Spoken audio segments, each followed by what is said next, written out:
Hey everyone, welcome back to CryptoCache. Thank you so much for joining me here. I hope you're having an amazing day. We're taking a look here at Bitcoin, of course, once more, help understand best practice, big picture, and just essentially where we're going to be at here in the next 24 to 48 hours. All right, I'd like to cover this every single day, of course, so if you would like to reference that, check that out in your own time. I also have a website, CryptoCache.tech. Link in the description below. What that is basically just gives you an opportunity to be able to attend my trading academy. I teach you everything I know about trading. I've been trading for over 16 years. And of course, keep in mind as well, I offer signals so you can learn how to structure your trades. And we've taken some really good profits on some short positions here recently. That being said, looking here at Bitcoin, of course, why don't we go ahead and focus specifically on a couple of things. First of all, we want to look at the smaller time frames and kind of help understand the patterns that are forming. While we can still look at the larger time frames just to kind of get perspective here, there's no other way around it. The narrative right now is that the price action is moving down and that we're in a descending type of pattern. Until we break this pattern and break back up above the 50-day set moving average, preferably on the 1 day, we're not going to be in a position to say that we are remotely bullish. Okay, but for right now, it's important to also note we're under the 50-day set moving average and the 20, of course, on the monthly here. Okay, so again, it would be awesome if we could close this month somewhere in the range of 21,500 or higher. That'd be excellent to do that, to see that recovery, get right back where we need to be, essentially in that safer spot. But for the moment, at this point, it makes sense as to where we're at. This is, again, just a significant bearish divergence, and we just got to acknowledge that. We're also underneath the 200-day set moving average on the weekly, and furthermore, we're under 30 on the RSI, right? So remember, 30, 50, 70, they can be support and resistance levels. In this case, we see the resistance right there at 30. So again, a clean break above 21,500 would put us back in the runnings to allow for us to be, I wouldn't say bullish, but remotely bullish, right? So again, just some things to kind of factor in here. The monthly and the weekly do not look good. There's nothing really positive there except for the fact that this is the fourth month after 3 green months, or sorry, the opposite. This is the fourth month. The fourth month is green, whereas we had 3 months in a row that was effectively red. Okay, so again, just a little bit of a pattern to kind of point out there. It doesn't necessarily mean it's going to 100% be correct, but if you see here, we've seen 3 months followed by 2 green months. Okay, we see three red months followed by 2 green months. 3 red months where we're at right now, preferably followed by 2 green months. Okay, again, it's a stretch, I recognize that, but patterns are patterns and sometimes they repeat themselves. Okay, and they have so far. Once every 4 months we see essentially 3 reds and a green. Okay, that will change eventually. It might actually switch around to see 3 greens and a red. That's pretty common, but that's where the 3 white soldiers comes into play, or three black crows. Essentially, it's a candlestick pattern that the 4th day is typically going to be a red day if you have 3 green, and vice versa. Anyways, take a look here at the daily. Let's go ahead and touch on the RSI once more. We got rejected by 50 on the RSI, on our way back down to 30. Are we going to come down that low this time? Hard to say. My speculation is no. I feel like we're going to bounce off of 20,000, perhaps even where we're at presently, and see an increase from here. There's a good chance we will see the price continue to progress higher, just based on the fact that we are consistently making higher lows. And this would make sense for timing's sake, because it's usually once every 10 to 12 days we see a new higher low established. Okay, again, just a pattern that's forming so far. In order for a pattern to continue to maintain itself, it needs to be able to have some consistency. So if we kind of pull this out here, and we can see there is essentially an opportunity right here where the price action is continuing to progress higher. So as long as this next low isn't below this, I would say the support level of 19,800 or this ascending type of trend, then we're going to be in pretty good shape. Okay, so again, just something to kind of think about and recognize on the big picture there. That's essentially what we're looking at. But I think it's more important to kind of look at the hourly and the 4-hour time frame, based on the simple fact that these are the transitionary time frames, and if we can if we can see exhaustive states or overextensions to one side or the other, then there's a good chance we'll probably see at least a short-term recovery. Okay, so I'm not speculating that Bitcoin's just going to go on a tear and start taking off, but there is a good chance we could see a retest of 23 to 24,000, perhaps in the near future, once we bottom out and effectively bounce off of a higher low. All right, so let's talk about that. So on the 4-hour, we can kind of see, of course, we're under 50 on the RSI, and we were over 50 for some time. We actually had about almost a full week's worth of trading above that level. So it makes sense that we're down below again, of course, because that's the natural ebbs and flows of trading. But the bottom line here is that we're not fully overextended, so there is more room for downside.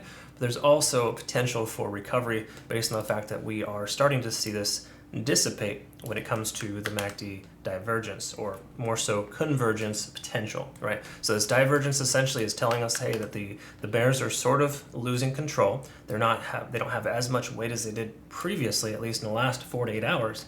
So in that turn, it's a positive, and we could start seeing that recover. Okay, so again, that's just a stretch. I would not ever make a decision solely on the moving average convergence divergence, but it definitely helps us understand the momentous trend here to the downside is potentially ending. And what I mean by that too is if we take a look at TD sequential, we can see we hit a 9 here recently. So the likelihood of a pullback or a turnaround is greater. Again, that's just kind of the way that it goes. If you look at Bitcoin's history, it hits a 9, likes to reset. Hits a 9, reset. We're at a 9, we should be a reset to the upside. Again, hypothetically, in the next 8 hours, we should see some type of reversal. All right, so that's essentially what we're looking at there with Bitcoin. Looking at the 1 hour though, we can also see that we're overextended twice to the downside. So anytime I see 2 9s in a row, actually there's 3 9s here when you think about it. There's a 1 9 here, followed by a period of consolidation. Another 9, slight consolidation increase, and then we got our third and hopefully final 9, where we got the price consolidating sideways here. While we are still making slightly lower lows here, we are effectively in a position where we're overextended to the downside, and a likelihood of a continuation lower is very low. And here's the reason why. When you have TD sequential telling you, that more than one time you've hit a 9 in a row, that increases the odds of the price turning around. So here, this first one, okay, nice. Whatever the odds are there, it's increased, okay?